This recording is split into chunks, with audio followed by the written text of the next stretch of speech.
را نصیب کړي الله پاک سمرا صفا میندا را نصیب کړي الله پاک سمرا صفا میندا زما پزړ کې د محمد مصطفی میندا را نصیب کړي الله پاک سمرا صفا میندا زما پزړ کې د محمد مصطفی میندا زما پزړ کې د محمد مصطفی میندا په نور مینو باندې سکړم بے وفا دیواړه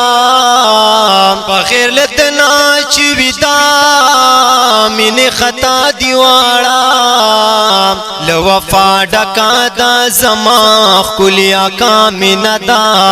لو وفا ډکا د زما خلیا کا میندا